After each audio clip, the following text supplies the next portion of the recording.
Hello tout le monde, j'espère que vous allez bien. Alors aujourd'hui, je vais vous présenter une gourmandise, que vous dire. Quand une tarte au chocolat rencontre un cookie, ça donne une tarte cookie avec une ganache chocolat. Un pur délice.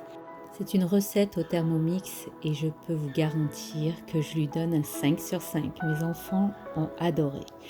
Donc comme d'habitude, vous trouverez tous les ingrédients sous la barre d'infos. Allons-y pour la recette. Donc voilà, là j'ai tarte cookie au chocolat. Nous allons commencer et on va être guidé par le Thermomix. Donc nous allons mettre 70 g de chocolat noir. On va le mixer, le hacher plutôt. 5 secondes, vitesse 7. Puis on va le réserver. Ça sera les pépites de chocolat. Donc c'est pas la peine d'acheter des pépites de chocolat du commerce qui coûtent extrêmement cher. Simple tablette, regardez, de chocolat et vous avez des pépites de chocolat.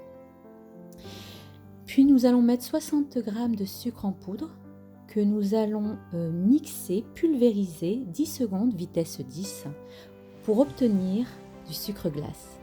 Donc il faut attendre un peu pour soulever le couvercle. Voilà, donc là on obtient un excellent sucre glace fait maison. On va ajouter à cela le beurre, 120 g de beurre demi-sel. Comme j'avais pas de demi-sel, donc j'ai mis du beurre doux et je vais rajouter une pincée de sel. Et je vais rajouter un œuf. Voilà, là j'ai rajouté une pincée de sel, donc un œuf.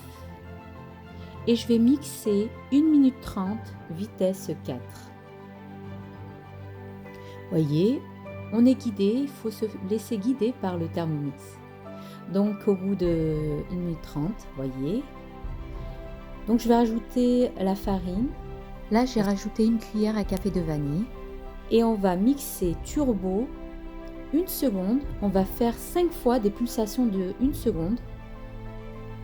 Donc là vous voyez, je rajoute les 200 g de farine. Donc c'est la base de cookie qui va nous servir comme de base de tarte sucrée. Voilà, là je vais faire 5 pulvérisations. Là, ils vous disent soit vous enlevez et vous mettez par la suite les pépites de chocolat, mais moi j'ai préféré mettre à l'intérieur et j'ai mixé, j'ai pulvérisé une fois. Voilà. Et c'est bon. Et là, nous obtenons une belle pâte de tarte. On va bouler notre pâte, on va la mettre au frais, soit pendant 1 heure au frigo, soit 10 minutes au congélo pour que la pâte se raffermisse et qu'elle puisse être malléable quand on voudra la mettre pour la foncer dans notre moule à tarte. Là, je vous ai montré, soit vous mettez dans un moule à tarte simple, ou soit comme ici, moi j'ai pris des moules individuels à triangle de chez Guy de Marle. J'ai préchauffé mon four, là je vais remettre au frigo pour que ça prenne bien. Et j'ai préchauffé mon four à 170 degrés et je vais enfourner pour 15 minutes. Vous avez vu, j'ai mis des billes de cuisson pour que ça gonfle pas. Là maintenant on va passer à la ganache. Donc j'ai mis 300 g de chocolat noir à pâtisser que je vais hacher 5 secondes, vitesse 7. Ça va le rendre en poudre. Donc vous voyez, on insère le couvercle et là 5 secondes, vitesse 7.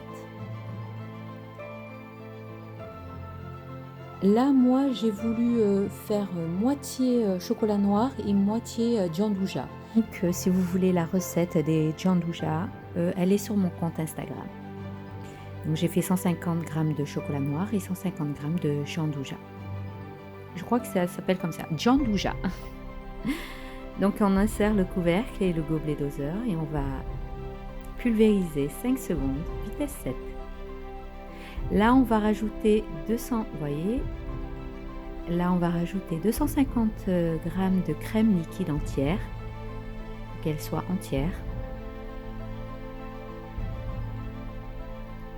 Et nous allons rajouter le lait, 50 g de lait. On va faire chauffer 3 minutes 60 degrés, vitesse 3. Vous voyez, on se fait guider par le Thermomix. Là maintenant, on rajoute 2 œufs. Vous voyez, une recette qui d'apparence a l'air très compliquée, mais en fait non, elle est très simple.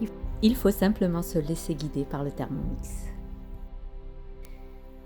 Donc on a ajouté les œufs et on a mélangé 30 secondes vitesse 2.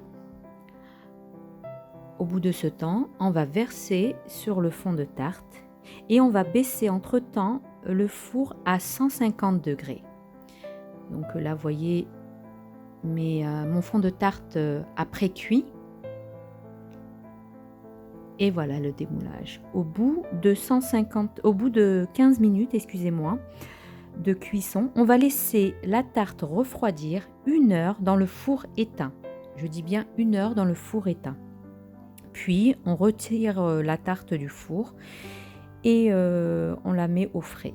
Et là, je vous montre le démoulage. Voilà. Et voilà, nous arrivons maintenant à la fin de notre recette. J'espère qu'elle vous aura plu. N'oubliez pas, liker, commenter, partager. Si vous n'êtes pas abonné à ma chaîne, abonnez-vous. Rejoignez-moi sur le compte Instagram. Je publie beaucoup de recettes gourmandes et sucrées. Donc sur ce, je vous dis prenez bien soin de vous. À la prochaine vidéo. Bye bye.